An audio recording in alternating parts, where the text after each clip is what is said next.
Hello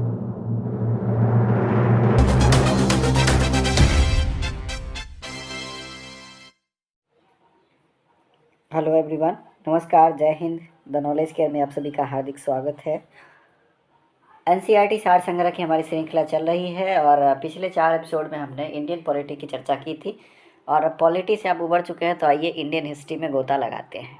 ठीक है, Indian modern history की हम चर्चा करेंगे, जो कि सबसे ज़्यादा इंटरेस्टिंग सब्जेक्ट होता है कम्पिटिटिव स्टूडेंट के लिए। तो चलिए आइए शुरू करते हैं। व्यापार हेतु समुद्री मार्ग से भारत आने वाले पहले यूरोपीय कौन थे? तो भारत आने वाले जो फर्स्ट यूरोपीय थे वो पुर्तगाली थे, आपको पता है। और वास्को डी गामा ने समुद्री मार्ग की खोज की थी, लेकिन ऐसा कह दिया जाता है कि वास्को डी गामा ने भारत की खोज की थी। ऐसा थोड़ी बात है, वास्को डी गामा ने समुद्री मार्ग की खोज की थी, भारत थोड़ी खोया हुआ था जो भारत की खोज की गई। यूरोप से भारत आने के लिए समुद्री मार्ग की खोज किसके द्वारा की गई थी? वास्को डी गामा के द्वारा। और वास्को डी गामा 17 मई 1498 को कालीकट के कप्पक डाबू नामक जगह पर आया था और राजा जमोरिन, जो कि केरल के राजा थे उस समय, कालीकट के राजा थे जमोरिन, उसने इसका स्वागत किया था। कालीकट बंदरगाह के तट पर किसने वास्को डी गामा का स्वागत किया? जमोरिन, जो कि स्थानीय शासक था। पुर्तगालियों ने भारत में सबसे पहले अपनी व्यापारिक कोठी कहाँ लगाई थी? तो पुर्तगालियों ने अपनी जो पहली व्यापारिक कोठी लगाई थी वो कोचीन में लगाई थी। पुर्तगाली उपनिवेश का पहला वाइसराय कौन था? Francisco de Almeida. और इसका जो फेमस है blue water policy, blue water policy, ये अल्मीडा के द्वारा ही लाया गया था। लेकिन वास्तविक संस्थापक जो है अल्बुकर्क को माना जाता है, जिसने 1510 में यूसुफ आदिल शाह से गोवा को जीत लिया था, छीन लिया था, जो भी कही।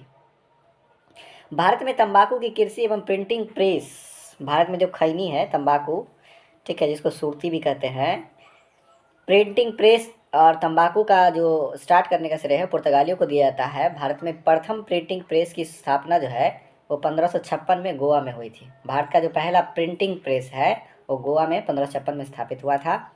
हिंद महासागर में व्यापार को नियंत्रित करने के लिए शांत या नीले जल की नीति, ब्लू वाटर पॉलिसी, कौन लाया था? Francisco de Almeida. ठीक है, अब खोजकर्ता कुछ हैं, उनकी लिस्ट है, देख लेते हैं। वास्को डी गामा भारत की समुद्री मार्ग की खोज की। कोलंबस अमेरिका की। कैप्टन जेम्स कुक ऑस्ट्रेलिया के समुद्री मार्ग की। तस्मानिया और न्यूजीलैंड के। बार्थोलोम्यू डियाज ने केप ऑफ गुड होप की खोज की और इसी केप ऑफ गुड होप के रास्ते जो है वास्को डी गामा भारत पहुंचा था। उत्तमाशा अंतरीप, हिंदी में इसको कहा जाता है। प्रश्न पूछा गया कई बार कि केप ऑफ गुड होप की खोज किसने की? बार्थोलोम्यू डियाज ने। ऑस्ट्रेलिया की कैप्टन जेम्स कुक ने। तस्मानिया या न्यूजीलैंड की खोज तस्मान ने और अमेरिका की कोलंबस ने। भारत में पुर्तगाली शक्ति का वास्तविक संस्थापक किसे माना जाता है? अल्बुकर्क को माना जाता है पुर्तगाली शक्ति का वास्तविक संस्थापक। किस वायसराय के काल में गोवा को पुर्तगालियों का औपचारिक मुख्यालय बनाया गया? तो नीनो डी कुन्हा जो है वो, उन्होंने गोवा को औपचारिक राजधानी बनाया या औपचारिक मुख्यालय बनाया पुर्तगालियों के लिए। पुर्तगालियों ने हिंद महासागर क्षेत्र में व्यापार पर नियंत्रण स्थापित करने के लिए कार्टेज आर्मेडा काफिला पद्धति, यानी कि अगर आपको हिंद महासागर में उतरना है अपने जहाज़ के साथ या व्यापार करना है तो उसके लिए आपको एक पास लेना पड़ता था, कार्टेज लेना पड़ता था, उसको कार्टेज आर्मेडा काफिला पद्धति कहा जाता था। पुर्तगाली के बाद कौन आया? तो पुर्तगाली के बाद भारत में व्यापार करने वाले आए डच, जो कि हॉलैंड के थे, वर्तमान में नीदरलैंड। ये ऑर्डर है PDEDFS, ठीक है, PDEDFS याद रखिएगा, ये ऑर्डर है। पहले पुर्तगाली आए, फिर डच आए, फिर अंग्रेज। हालांकि अंग्रेज और डच में पहले अंग्रेज की स्थापना हुई, डच 1602 में अपनी फैक्ट्री लगा पाए। उसके बाद डेनिश, उसके बाद फ्रांसीसी और लास्ट में स्वीडिश आए, सबसे अंत में स्वीडिश आए। पुर्तगाली जो थे उनकी कंपनी का नाम था पुर्तगाली ईस्ट इंडिया कंपनी एस्तादो द इंडिया, ठीक है, ये कंपनी उनके नाम था। और 1498 में इसकी स्थापना हुई, कोचीन में भारत में पहली फैक्ट्री खोली गई। उसके बाद अंग्रेजी ईस्ट इंडिया कंपनी, उसका नाम था the governor and company of merchants of London trading into the east Indies, यानी ये व्यापारी के रूप में, सौदागर के रूप में आए और इन्होंने यहाँ की जनता के साथ, यहाँ की भावनाओं के साथ, यहाँ के तौर तरीक़ों के साथ, यहाँ के शासन के साथ, सबके साथ सौदा कर दिया और भारत की स्थिति बेड़ा गर्क कर डाली। तो ये ब्रिटेन से आए थे और 1600 ईस्वी में इनकी स्थापना हुई। पहली फैक्ट्री इन्होंने सूरत में स्थापित की। उसके बाद जो डच आए, डच, इनका नाम था United east India company of Netherlands, ये हॉलैंड से आए थे। 1602 में इनकी स्थापना हुई। पहली फैक्ट्री मसूलीपट्टनम में स्थापित हुई। उसके बाद Danish east India company Denmark से थे ये लोग। 1616 में इसकी स्थापना हुई और इनकी पहली फैक्ट्री जो डेनिस की थी वो त्रावणकोर में थी। डचों की पहली फैक्ट्री मसूलीपट्टनम में, अंग्रेज़ों की पहली फैक्ट्री सूरत में। हालांकि सूरत वाला जो है वो बाद में स्थापित हो पाया, अनुमति तो ले लिया था लेकिन बन नहीं पाया था, बन गया था पहले मसूलीपट्टनम ही, लेकिन जो ज़्यादातर प्रश्न आते हैं उसमें सूरत का ही आंसर होगा। फ्रांसीसी east India company the Indians Orientalis, ये फ्रांस की कंपनी थी, 1664 में भारत आई और पहली फैक्ट्री सूरत में स्थापित की। स्वीडिश सबसे लास्ट में आए थे, 1731 में आए थे। ठीक है। यूरोपीय शक्तियों में भारत में पुर्तगाली कंपनी ने सबसे पहले 1498 में इंटर किया और सबसे अंत में ये गए। इनको मार मार के भगाया गया, ऐसे ये भागने वाले नहीं थे। सबसे लास्ट तक ये गोवा पर कब्जा किए रहे और इनको जो है यहाँ से पुलिसिया कार्रवाई के द्वारा यहाँ से इनको भगाया गया, खदेड़ के भगाया गया, भागने वाले नहीं थे। तो पहले आए पुर्तगाली और सबसे लास्ट में गए। ठीक है। किस यूरोपीय कंपनी द्वारा भारत से मसालों के निर्यात के स्थान पर कपड़ों के निर्यात की प्राथमिकता दी गई? तो डचों को जेंटल 17 कहा जाता था। ये बहुत अच्छे लोग थे और इन्होंने मसाले की बजाय जो है कपड़ों पर ज़्यादा फोकस किया, इसी वजह से ये ज़्यादा टिक नहीं पाए और ढेर सारी बातें थी। राजनीतिक हस्तक्षेप भी था।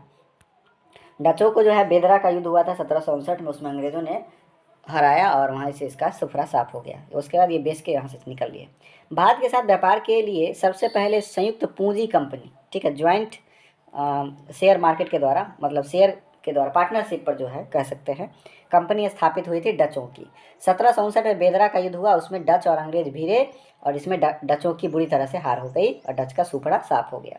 लंदन में ब्रिटिश ईस्ट इंडिया कंपनी के गठन के समय भारत का सम्राट कौन था? जब ईस्ट इंडिया कंपनी का गठन हुआ था उस समय अकबर था, क्योंकि अकबर जो है वो 1556 से 1605 तक शासन करता है, तो 1600 में कौन होगा? अकबर ही होगा। ब्रिटिश सम्राट जेम्स प्रथम का दूत बनकर भारत में व्यापारिक कोठी स्थापित करने के उद्देश्य से जहांगीर के दरबार में आने वाला ब्रिटिश नागरिक कौन था? देखिए, जेम्स प्रथम का पहला जो दूत था वो था टॉमस रो। दूसरा दूत था कैप्टन हॉकिंस, जिसको इंग्लिश खां की उपाधि दी जहांगीर ने, और ढेर सारे मनसब भी दिए। और चूँकि टॉमस रो से ज़्यादा नहीं हो पाया था, सक्सेसफुल नहीं रहा था, तो कैप्टन हॉकिंस को भेजा गया था। ये तो सक्सेस रहा, इसने फैक्ट्री की बात, जहांगीर से फैक्ट्री स्थापित करने की इजाज़त ले ली थी सूरत में, लेकिन वहाँ पर जो तत्कालीन जो पुर्तगाली वगैरह थे उन्होंने विरोध किया, तो वहाँ पर फैक्ट्री की अनुमति फिर वापस ले ली गई, फिर से अनुमति दिया गया, तो बाद में स्थापना हुई। ब्रिटिश ईस्ट इंडिया कंपनी द्वारा भारत में पहला अस्थायी कारखाना मसूलीपट्टनम 1611 में ही खुल गया, लेकिन अस्थायी कारखाना जो है सूरत में, इसलिए जो है सूरत का ही नाम आता है कि अंग्रेजों द्वारा स्थापित पहली फैक्ट्री कहाँ थी? सूरत में लगाई गई। ईस्ट इंडिया कंपनी के किस अंग्रेज गवर्नर को औरंगजेब द्वारा भारत से निष्कासित किया गया? तो ऐसे याद रख सकते हैं, जॉन चाइल्ड बच्चा था, इसको दरबार से क्या किया गया? बच्चा रो रहा था तो इसको दरबार से भगा दिया गया, जॉन चाइल्ड। ठीक है। अब राजा के सामने चाइल्ड कोई रोएगा तो भगा ही दिया जाएगा। हैमिल्टन द्वारा सफल उपचार किए जाने के कारण किस मुगल बादशाह द्वारा ईस्ट इंडिया कंपनी के लिए वर्ष 1717 में महाधिकार पत्र या सुनहरा फरमान कहा जाता है? ये फर्रुखसियर ने जारी किया था सुनहरा फरमान। उसको बहुत बड़ा घाव हो गया था, बैठने में भी तकलीफ हो रहा था, जिसको ठीक किया था हैमिल्टन ने, तो इसी से खुश होकर, बैठा ही नहीं हो रहा था बेचारे को, अब ठीक हो गया तो कुछ तो देगा ना, तो उसने ढेर सारा जो है सुनहरा फरमान दे दिया कि जाओ, ये बिना क्या कहते हैं, इतना ही पैसा लाओ और कम पैसे में ही तुमको ये सारी जागीरें दे देते हैं, मुक्त व्यापार करो। फर्रुखसियर को इतिहासकार घृणित कायर भी कहते हैं। 1661 ईस्वी में इंग्लैंड के राजा चार्ल्स द्वितीय का विवाह हुआ पुर्तगाली राजकुमारी कैथरीन के साथ। कैथरीन ब्रेगेंजा नाम था, तो इसके साथ कैथरीन ब्रेगेंजा के साथ चार्ल्स द्वितीय का विवाह हुआ। इस अवसर पर पुर्तगालियों ने बम्बई दहेज के रूप में दिया, जैसे बम्बई उसके बाप का था तो बम्बई दहेज के रूप में दिया, और चार्ल्स द्वितीय ने 10 पाउंड वार्षिक किराया पर, मतलब 1 साल का क्या कहेंगे इसको, ठेका दे दिया कि 10 पाउंड वार्षिक किराया हमको दो और बम्बई तुम्हारा हो गया। मतलब ईस्ट इंडिया कंपनी को बम्बई दे दिया, किसने? चार्ल्स द्वितीय ने, और चार्ल्स द्वितीय को पुर्तगालियों ने दिया। बम्बई हमारा है और दहेज में कोई और दे रहा है, ये विडम्बना थी। आगे देखते हैं। प्रमुख शहरों के संस्थापक की बात करें तो कलकत्ता के संस्थापक जॉर्ज चार्नक माने जाते हैं। मद्रास के संस्थापक जो है वो फ्रांसिस डे माने जाते हैं। नई दिल्ली के एडविन लुटियंस और हर्बर्ट बेकर का नाम आता है। संसद भवन का भी नींव इन्होंने ही रखवाया, वास्तुकार। बॉम्बे के संस्थापक गेराल्ड अंगियार, बॉम्बे कई बार पूछा गया है, बॉम्बे के संस्थापक कौन है? गेराल्ड अंगियार है। उसके अलावा जो है आपका भोपाल का शायद ली कार्बूजियर है। ठीक है, चलिए ध्यान रखिए, Calcutta George Charnock, Madras Francis Day, Bombay Gerald Aungier और दिल्ली का एडविन लुटियंस। यूरोप वासियों के लिए सब सर्वोत्तम सोरा और अफीम के मामले में बिहार टॉप पर था। जो बिहार आज शराबबंदी के नाम पर अपने आप को कुछ ज़्यादा ही उछल कूद कर रहा है, लेकिन ऐसा कुछ शराबबंदी है नहीं, सबको पता है। वर्ष 1664 में फ्रांसीसी कंपनी की स्थापना किसके प्रयासों से की गई थी? तो फ्रांसीसी उस समय जो है उसके प्रधानमंत्री थे, जो कि फ्रांसीसी जो थे वो सरकार वहाँ के राजा के प्रधानमंत्री के द्वारा स्थापित की गई थी 1664 में। तो उस समय लुई 14वां वहाँ के शासक थे और उसका प्रधानमंत्री था कोलबर्ट। उसने फ्रांसीसी कंपनी की स्थापना की थी। फ्रैंक कैरो के द्वारा भारत में पहली फ्रांसीसी फैक्ट्री जो है सूरत में स्थापित की गई और 1668 में स्थापित की गई। तो फ्रांसीसियों ने अंग्रेज़ों का पीछा किया। फ्रांसीसी गवर्नर डुप्ले ने पहली बार भू क्षेत्र अर्जित करने के उद्देश्य से भारतीय राजाओं के विवाद में भाग लेने की नीति आरंभ की। इन्होंने सोचा कि ज़मीन हड़पना है तो जो राजाओं का जो मुद्दा है उसमें कूद पड़ो और उसकी अगवानी करो, पिछवानी करो। फ्रांसीसी द्वारा फोर्ट लुई नामक किला कहाँ बनवाया गया? तो फोर्ट लुई जो किला है वो पांडिचेरी में बनाया गया और ये बनाया फ्रांसीसियों ने। पांडिचेरी का पहला फ्रांसीसी गवर्नर कौन था? तो फ्रैंको मार्टिन था। हालांकि फ्रैंक कैरो के नेतृत्व में पहली फैक्ट्री सूरत में 1668 में लगा दी गई थी, लेकिन जो औपचारिक रूप से पहला फ्रांसीसी गवर्नर बन के आया पांडिचेरी का, वो बन के आया फ्रैंको मार्टिन।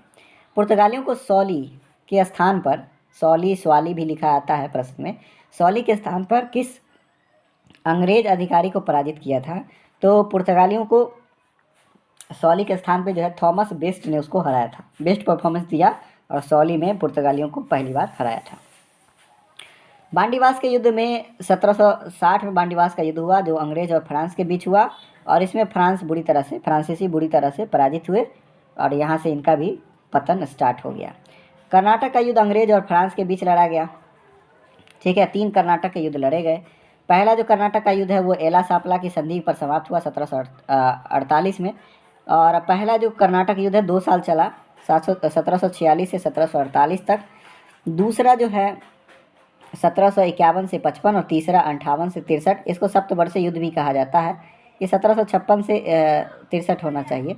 ठीक है, तो पहला जो कर्नाटक युद्ध है वो ऑस्ट्रिया, इसका मुख्य कारण था ऑस्ट्रिया के उत्तराधिकार की लड़ाई जो कि समाप्त हुआ एला सपला की संधि के साथ, ड्रॉ रहा।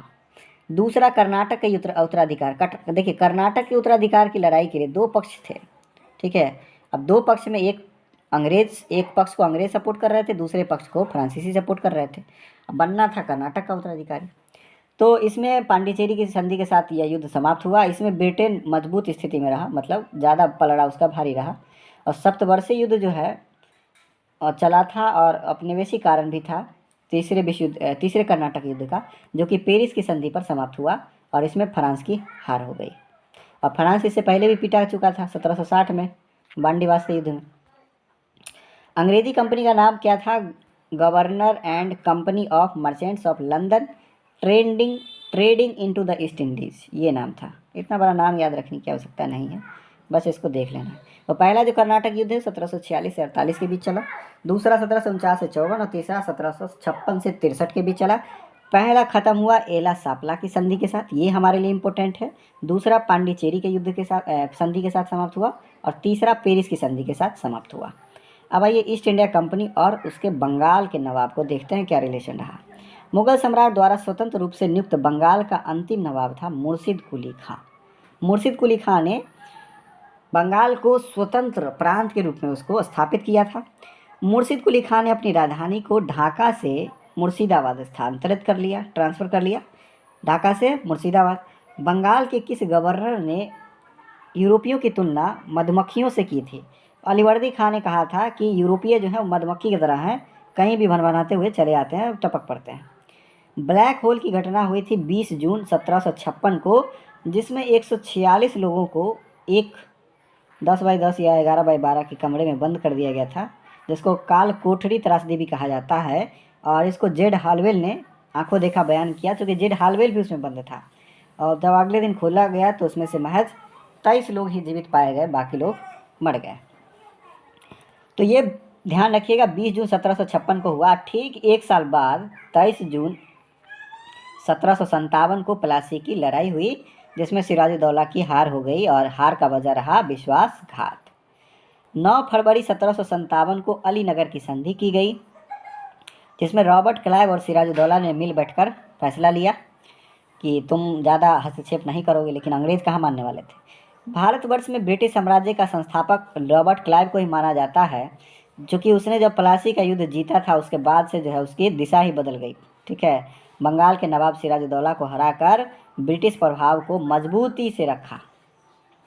प्लासी के युद्ध के समय बंगाल के नवाब का सेनापति था मीर जाफर, और इसी ने विश्वासघात किया, जिससे सिराजुद्दौला की हार हो गई। प्लासी के युद्ध के समय मुगल बादशाह कौन था, तो देखिएगा प्लासी के युद्ध के समय थे आलमगीर द्वितीय। 1757 में हुआ तो आलमगीर द्वितीय थे। बक्सर के युद्ध के समय शाह आलम द्वितीय थे। ध्यान रखिएगा, दोनों में अंतर है। प्लासी के युद्ध के समय आलमगीर द्वितीय और बक्सर के युद्ध के समय शाह आलम द्वितीय। प्लासी के युद्ध के समय बंगाल का नवाब, प्लासी के युद्ध के बाद बंगाल का नवाब कौन बना, मीर जाफर बना। फिर प्रश्न पूछा जा सकता है कि बक्सर के युद्ध के समय बंगाल का नवाब कौन था, तो उस समय भी मीर जाफर ही था, क्योंकि मीर कासिम को हटाकर फिर से मीर जाफर को बनाया गया था। अब मीर कासिम ने अवध के नवाब शुजाउद्दौला और शाह आलम द्वितीय जो मुगल सम्राट थे उनके साथ मिलकर अंग्रेज़ों से लड़ा, और यहाँ पर इसकी जो तिकड़ी सेना है उसकी हार हो गई। भारत में ब्रिटिश प्रभुत्व की शुरुआत किस युद्ध से मानी जाएगी, तो प्लासी के युद्ध 23 जून 1757 से। अब प्रमुख घटनाएं देख लीजिए। प्रमुख घटनाओं में ब्लैक होल की घटना सबसे इम्पोर्टेंट है, 20 जून 1756 को घटित हुई। इसको जेड हालवेल ने खुद बयान किया। अलीनगर की संधि रॉबर्ट क्लाइव और सिराजुद्दौला के बीच 9 फरवरी 1757 को हुई। प्लासी का युद्ध हुआ 23 जून 1757 को। बक्सर का युद्ध लड़ा गया 22 अक्टूबर 1764 को। ये सारे फैक्चुअल फैक्ट्स ही हैं जो डायरेक्ट एग्जाम में पूछे जाते हैं। ठीक है, तो इसको आपको किसी न किसी तरह से लपेटना होगा, लपेटते चलिए। बक्सर का युद्ध 22 अक्टूबर 1764 को लड़ा गया। इलाहाबाद की 2 संधि हुई। जैसे ही बक्सर के युद्ध में हार हुई तिकरी सेना की, तो उन लोगों को 2 संधि करना पड़ा। पहला संधि हुआ मुगल सम्राट के साथ, और दूसरा संधि देखिए युद्ध लड़ा गया बक्सर का, उस समय सेनापति था हेक्टर मुनरो, लेकिन जब बारी आई संधि की तो रॉबर्ट क्लाइव को बुलाया गया। बात समझ रहे हैं। तो इलाहाबाद की पहली संधि जो है 12 अगस्त 1765 को हुई। एक संधि मुगल नवाब के साथ और एक संधि अवध के नवाब के साथ। बनारस की संधि हुई 1773 में, और 1773 में रेगुलेटिंग एक्ट भी आया था। 1842 से 44 तक गवर्नर जनरल रहे लॉर्ड एलन ब्रो को का जो कार्यकाल है उसको कुशल और कर्मण्यता की नीति का काल कहा जाता है, और दास प्रथा का अंत इन्होंने ही किया था। इनके समय ही 1843 में दास प्रथा की समाप्ति हो गई थी ऑफिशियली। चलिए आगे देखते हैं कुछ महत्वपूर्ण बिंदु। वर्ष 1760 में अंग्रेज़ों ने मीर जाफ़र को हटाकर किसको बना दिया, मीर कासिम को। चूँकि मीर जाफ़र जो है उसको ठीक नहीं लग रहा था, मीर जाफ़र को लग रहा था कि अंग्रेज कुछ ज़्यादा ही शोषण कर रहे थे, उसको हटा के मीर कासिम को बनाया। मीर कासिम ने राजधानी बदल दी, तो फिर सोचा कि मीर कासिम तो चालबाज निकल गया, फिर मीर कासिम को हटा के मीर जाफ़र को ही बनाया। 22 अक्टूबर 1764 को बक्सर के युद्ध में अंग्रेज़ों ने मीर कासिम, अवध के नवाब शुजाउद्दौला और दिल्ली के मुगल सम्राट शाह आलम द्वितीय की तिकड़ी सेना को हराया, और इसमें अंग्रेज की तरफ से कौन थे, हेक्टर मुनरो थे। बक्सर के युद्ध के समय बंगाल का नवाब कौन था, मैंने पहले ही बताया आपको कि इस तरह के प्रश्न डायरेक्ट पूछे जाएंगे। बक्सर के युद्ध के समय बंगाल का नवाब मीर जाफ़र था, क्योंककि मीर कासिम को हटा दिया गया था 1760 में ही। बक्सर के युद्ध के बाद इलाहाबाद की पहली संधि हुई। पहली संधि 12 अगस्त को हुई 1765 में, और दूसरी हुई 16 अगस्त 1765 को। तो शाह आलम द्वितीय, मुगल सम्राट शाह आलम द्वितीय, बंगाल के नवाब नजमुद्दौला और रॉबर्ट क्लाइव के बीच पहली संधि हुई। दूसरी हुई रॉबर्ट क्लाइव और अवध के नवाब शुजाउद्दौला के बीच। मीर कासिम के साथ संधि करके क्या होगा, मीर कासिम के हाथ में कुछ था, कुछ तो था नहीं। किस संधि के माध्यम से अंग्रेजों को बंगाल, बिहार और उड़ीसा की दीवानी प्राप्त हो गई, तो वो हुआ इलाहाबाद की संधि कहिए और बक्सर का युद्ध कहिए। बक्सर के युद्ध के बाद अंग्रेज जो है डटकर एकदम पैर जमा चुके थे। प्लासी के युद्ध से उन्होंने नींव डाल दी थी, और नींव में जो है सरिया, सीमेंट और पिलर सब बना दिया था बक्सर के युद्ध के बाद। तो बंगाल, बिहार और उड़ीसा की दीवानी प्राप्त हो गई। दीवानी का मतलब क्या हो गया, कि दीवाना हो गया। दीवानी का मतलब है कि उसको राजस्व वसूलने का अधिकार प्राप्त हो गया। ठीक है। स्वर्ग से उत्पन्न सेना नायक किसे कहा गया है, तो रॉबर्ट क्लाइव को स्वर्ग से उत्पन्न सेना नायक कहा गया है, क्योंकि भारत में अंग्रेजी सत्ता को स्थापित करने में इसका सबसे महत्वपूर्ण योगदान है। इलाहाबाद की संधि के बाद बंगाल में द्वैध शासन की स्थापना, रॉबर्ट क्लाइव ने द्वैध शासन की स्थापना कर दिया, लेकिन इसको वारन हेस्टिंग्स जब आए तो उन्होंने इसको समाप्त कर दिया। अब आइए उत्तर मुगल कालीन राज्यों के संस्थापक देखिए, जहाँ से मिलान करने के प्रश्न बनते हैं। बंगाल को स्वतंत्र बनाया मुर्शिद कुली खां ने। हैदराबाद निजामुल मुल्क, जिसको चिनक्लिज खां भी कहा जाता है। भरतपुर को चूड़ामन और बदन सिंह। कर्नाटक को सदातुल्ला खान। अवध का सआदत खान। देखिए सआदत उल्ला और सआदत में अंतर है, तो अवध वाले में बुरहानुल मुल्क या सआदत खान, ठीक है, आदत था इसको, और उसमें आदत उल्ला था। कर्नाटक का सआदत उल्ला खां। जयपुर का सवाई राजा जय सिंह। रुहेला पठान का मोहम्मद खां बंगस। और मैसूर का हैदर अली, जिसको तो आप जानते ही हैं, जो कि दूसरे आंग्ल मैसूर युद्ध में मारा गया और उसका पुत्र हुआ टीपू सुल्तान, जो अपने आप को मैसूर का शेर कहता था। तो एक बार फिर से रिवाइज कर लीजिए। बंगाल मुर्शिद कुली खां। हैदराबाद निजाम उल मुल्क चिनक्लिज खां। भरतपुर चीरामन बदन सिंह। कर्नाटक सआदतुल्ला खान। अवध का हो गया सआदत खां या बुरहानुल मुल्क। जयपुर सवाई राजा जय सिंह। रोहेला पठान मोहम्मद खां बंगस। और मैसूर हैदर अली। अब पंजाब और मैसूर की बात करें तो सिख साम्राज्य का संस्थापक महाराजा रणजीत सिंह को माना जाता है। महाराजा रणजीत सिंह किस मिसल से थे? तो कुल लगभग 12 या 16 मिसल था, एग्जैक्ट नहीं पता, 12 या 16 मिसल था, जिसमें से सुकरचकिया मिसल से थे महाराजा रणजीत सिंह। प्रश्न पूछा गया है, महाराजा रणजीत सिंह के राज्य की राजधानी कहाँ स्थित है? तो लाहौर थी, और लाहौर की संधि भी इन्होंने किया। महाराजा रणजीत सिंह ने सुप्रसिद्ध कोहिनूर हीरा किससे प्राप्त किया था? शाहसूजा से प्राप्त किया था। 25 अप्रैल 1809 को अमृतसर की संधि हुई। अमृतसर की संधि किसके किसके बीच हुई? महाराजा रणजीत सिंह और अंग्रेजों के बीच। और अंग्रेज की तरफ से कौन थे? Charles Metcalfe. कौन थे? चार्ल्स मेटकॉफ थे, जिनके साथ 1809 में अमृतसर की संधि की गई। महाराजा रणजीत सिंह एक धर्मनिरपेक्ष शासक थे, इसलिए इन्होंने कहा था कि ईश्वर की इच्छा थी कि मैं सब धर्मों को एक निगाह से देखूं, इसलिए उसने दूसरी आंख की रोशनी ही ले ली। ये महाराजा रणजीत सिंह का कहना था कि ईश्वर की इच्छा थी कि मैं सभी धर्मों को एक निगाह से देखूं, इसलिए भगवान ने मेरी दूसरी आंख की रोशनी ले ली। 1845 में प्रारंभ हुआ पहला आंग्ल सिख युद्ध। उस समय कौन थे? तो पहला आंग्ल सिख युद्ध जो है 1845-46 में हुआ था, और उस समय लॉर्ड हार्डिंग प्रथम थे। कौन थे? लॉर्ड हार्डिंग प्रथम। लॉर्ड हार्डिंग प्रथम से ज़्यादा लॉर्ड हार्डिंग द्वितीय जाने जाते हैं, जिन्होंने बंगाल विभाजन को रद्द किया था, और दिल्ली दरबार का आयोजन 1911 में हुआ था, और 1912 से दिल्ली राजधानी हो गई थी। पहला आंग्ल सिख युद्ध जो है 1845-46 में हुआ, वह लाहौर की संधि के साथ समाप्त हुआ। महाराजा रणजीत सिंह का उत्तराधिकारी कौन हुआ? खड़ग सिंह। महाराजा रणजीत सिंह का उत्तराधिकारी खड़ग सिंह हुआ। ठीक है, अब महत्वपूर्ण संधियां देख लेते हैं, जिसमें पुरंदर की संधि 1665 में हुई। बड़गांव की संधि 1779 में हुई। सालाबाई की संधि जो है 1782 में। देवगांव की संधि 1803 में। सुरजी अर्जुन गांव, देखिए दोनों गांव वाला जो है वो 1803 में ही आए थे। पूना की संधि 1817। लाहौर की संधि 1806। अमृतसर की संधि 1809। आपको कौन सा याद रखना है? पुरंदर की संधि महत्वपूर्ण है 1665 में। सालाबाई, देवगांव, ये सब मिलान करने में आ जाएंगे और अटपटाएंगे। सालाबाई 1782 में। देवगांव की संधि 1803 में। सुरजी अर्जुन गांव की संधि 1803 में। और महत्वपूर्ण है अमृतसर की संधि, जो चार्ल्स मेटकॉफ और महाराजा रणजीत सिंह के बीच हुआ। दूसरा आंग्ल सिख युद्ध किस गवर्नर जनरल के समय हुआ? तो दूसरा हुआ था 1848-49 में। ठीक है, दूसरा आंग्ल सिख युद्ध 1848-49 में हुआ, तो उस समय थे लॉर्ड डलहौजी, जिनका हड़प की नीति काफ़ी फेमस है। 13 जनवरी 1849 को चिलियावाला युद्ध में अंग्रेजी सेना का नेतृत्व किसने किया था? लॉर्ड गफ ने। चिलियावाला का युद्ध कब हुआ था? 1849 में, जिसका नेतृत्व किया था लॉर्ड गफ ने। सिख साम्राज्य का अंतिम शासक कौन था? दलीप सिंह था। रणजीत सिंह का उत्तराधिकारी खड़ग सिंह, और सिख का अंतिम शासक हो गया दलीप सिंह। 1849 में हुए ब्रिटिश साम्राज्य में सिख साम्राज्य के विलय के दौरान भारत का गवर्नर जनरल कौन था? लॉर्ड डलहौजी। मैंने पहले ही बताया। स्वतंत्र राज्य के रूप में मैसूर की स्थापना किसने की? हैदर अली ने की। अब आइए, आंग्ल मैसूर युद्ध काफ़ी महत्वपूर्ण है, और यहाँ से प्रश्न तो बनते ही बनते हैं। पहला आंग्ल मैसूर युद्ध 1767 से 69 में हुआ। दूसरा हुआ 80 से 84 में। तीसरा हुआ 90 से 92 में। चौथा हुआ 1799 में। दूसरे में हैदर अली मारा गया, और चौथा में टीपू सुल्तान मारा गया। ये ध्यान रखिए, दूसरे में बाप, चौथे में बेटा। पहला जो आंग्ल मैसूर युद्ध हुआ, उस समय बंगाल का गवर्नर लॉर्ड वेरेलस था। दूसरा आंग्ल मैसूर युद्ध हुआ, उस समय वारेन हेस्टिंग था। तीसरा आंग्ल मैसूर युद्ध हुआ, उस समय लॉर्ड कॉर्नवालिस था।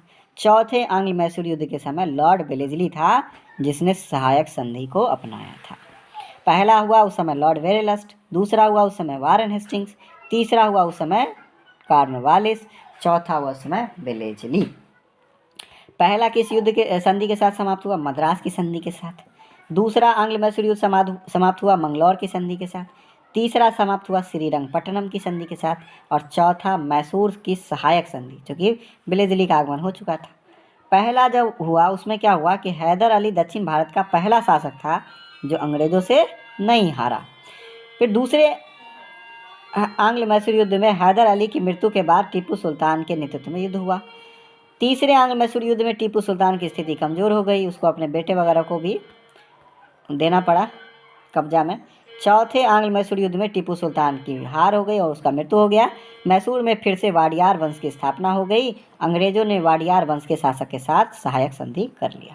ठीक है, एक बार फिर से बताइए। पहला जो आंग्ल मैसूर युद्ध हुआ कब हुआ? 1767 से 69। दूसरा हुआ 80 से 84। तीसरा 90-92 और चौथा 1799। पहले के समय लॉर्ड वेरेलस थे, दूसरे के समय वारेन हेस्टिंग थे, तीसरे आंग्ल मैसूर युद्ध के समय लॉर्ड कॉर्नवालिस थे और चौथे के समय लॉर्ड वेलेस्ली थे। पहला समाप्त हुआ मद्रास की संधि के साथ, दूसरा संधि मंगलौर, तीसरा श्रीरंगपट्टनम और चौथे में सहायक संधि हुई। चलिए ब्रिटिश राजनीतिक एवं प्रशासनिक नीतियों की बात करते हैं। तो अंग्रेजों का भारत पर वास्तविक राजनीतिक नियंत्रण इलाहाबाद की संधि के साथ स्टार्ट हो गया। बक्सर के युद्ध के बाद बंगाल में द्वैध शासन को लॉर्ड क्लाइव ने स्थापित किया। 1772 में किस गवर्नर ने द्वैध शासन को समाप्त किया? वारेन हेस्टिंग्स ने। भारत में न्यायिक सेवा जुडिशियल सर्विस को स्टार्ट किसने किया? वारेन हेस्टिंग्स ने। वारेन हेस्टिंग्स के कार्यकाल में रेगुलेटिंग एक्ट लाया गया 1773, जो कि नाथ कहा जा सकता है अंग्रेजों ईस्ट इंडिया कंपनी के लिए। इसके बाद ब्रिटिश संसदीय नियंत्रण जो है ईस्ट इंडिया कंपनी पर स्थापित होना स्टार्ट हो गया। 1774 में कलकत्ता में सुप्रीम कोर्ट की स्थापना की गई, जिसके पहले मुख्य न्यायाधीश थे सर एलिजा एम्पे। तो सबसे पहले जो सुप्रीम कोर्ट है वो 1774 में स्थापित हुआ था, वो कलकत्ता में हुआ था और इसमें 3 अन्य न्यायाधीश भी थे, चेस्टर, लिनेस्टर और हाइडे। भारत में पुलिस सेवा और सिविल सेवा का जन्मदाता किसे माना जाता है? देखिए, न्यायिक सेवा का जन्मदाता वारेन हेस्टिंग्स, लेकिन पुलिस सेवा और सिविल सर्विस इसके जन्मदाता हैं लॉर्ड कॉर्नवालिस, और ये जाने जाते हैं अपने अस्थायी बंदोबस्त के लिए। 1793 में इन्होंने लाया था। वर्ष 1863 में पहला भारतीय ICS अधिकारी बनने का गौरव किसे प्राप्त हुआ? सत्येंद्र नाथ टैगोर। भारत के पहले ICS अधिकारी बने सत्येंद्र नाथ टैगोर। ब्रिटिश भारत में लोक सेवा संबंधी आयोग की चर्चा करें तो सबसे महत्वपूर्ण है ली कमीशन। 1927 में आया था लॉर्ड रीडिंग के समय। लेकिन ये भी ध्यान रखिए, एचिंसन आयोग कब आया? 1886 में, डफरिन के समय।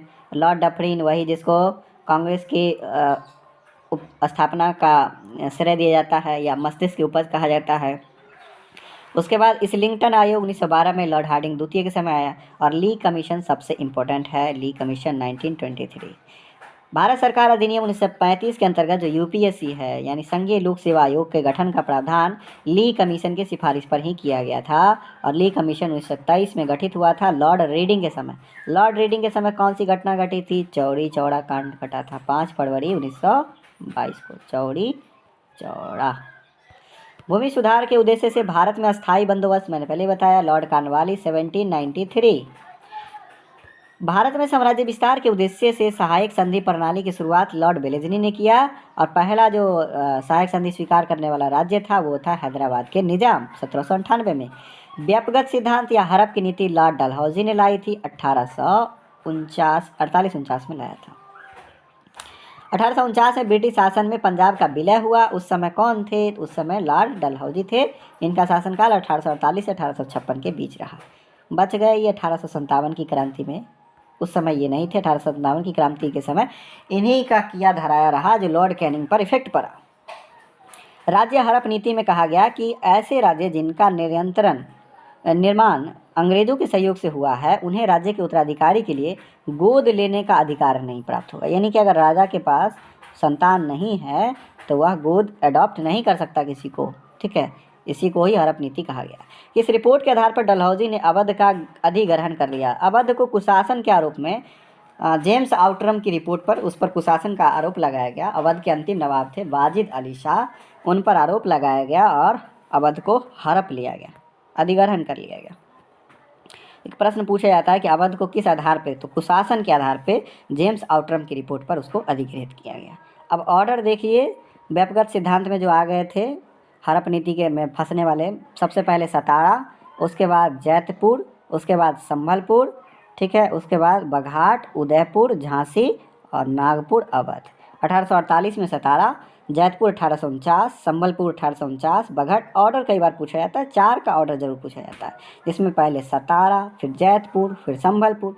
सताया, फिर सताया जाति को संभल गया, फिर बघारा, है ना, सतारा, जैतपुर, संबलपुर, बघाट, उसके बाद उदयपुर, झांसी, नागपुर और अवध।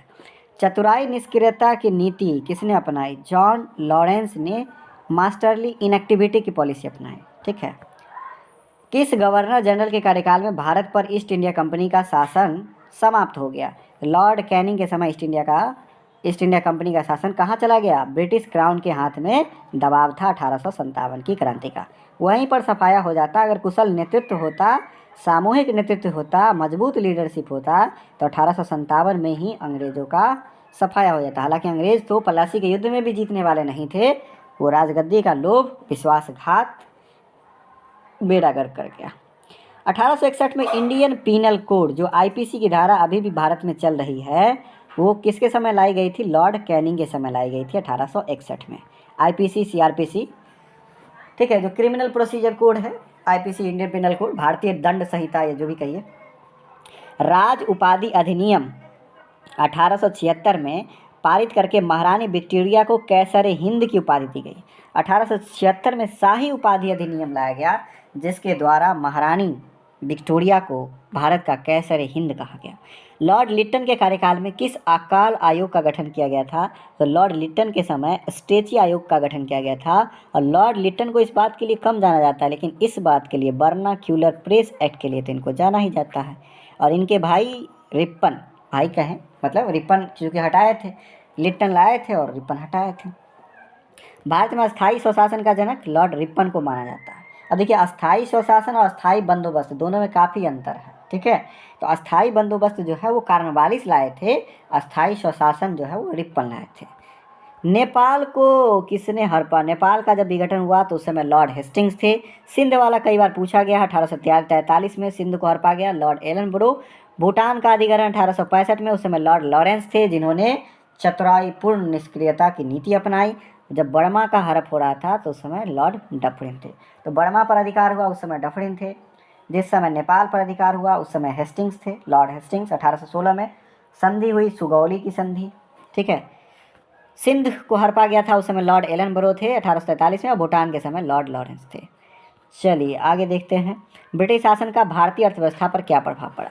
धन निष्कासन का सिद्धांत दादा भाई नौरोजी ने दिया। 1892 में लिबरल पार्टी के टिकट पर ब्रिटिश हाउस ऑफ कॉमन्स में चुने जाने वाले पहले भारतीय थे दादा भाई नौरोजी, जिनको grand old man of India कहा जाता है। ये पहली बार चुन के गए थे किस पार्टी के टिकट पर? लिबरल पार्टी के टिकट पर 1892 में।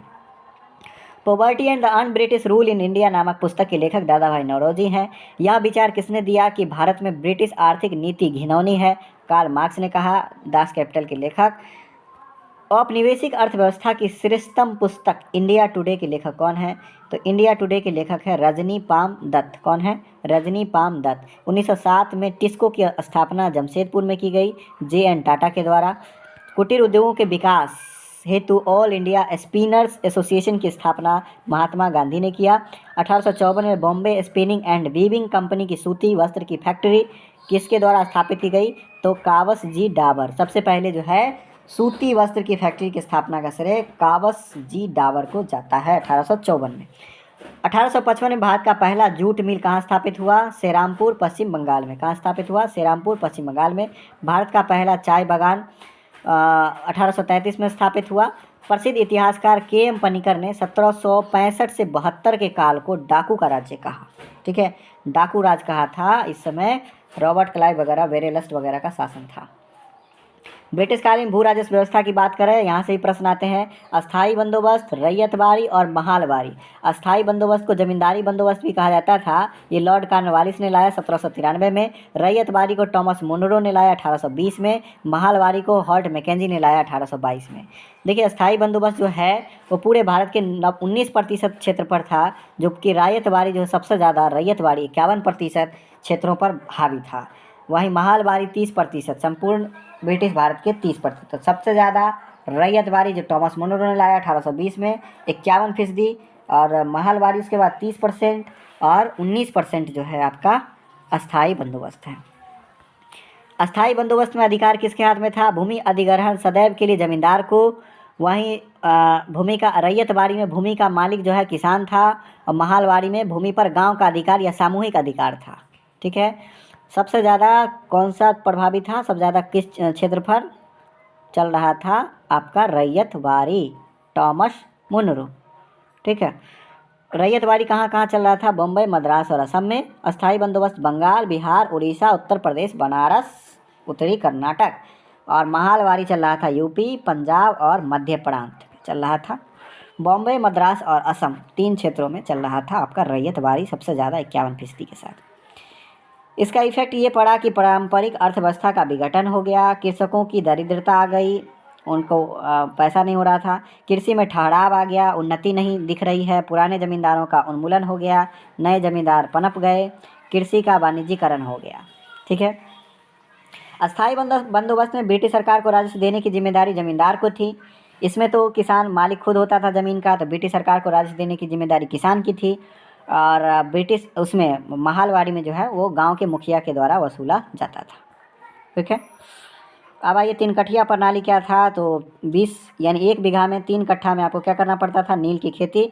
और यहीं से चंपारण सत्याग्रह हुआ। इस प्रथा के अंतर्गत चंपारण बिहार के किसानों को अपने अंग्रेज बगान मालिकों के अनुबंध पर, इससे पहले 5 कट्ठिया भी था। ठीक है, वो तो 3 कट्ठिया खिलाफ युद्ध हुआ। 20 कट्ठे में 3 कट्ठे पर नील की खेती करना पड़ता था।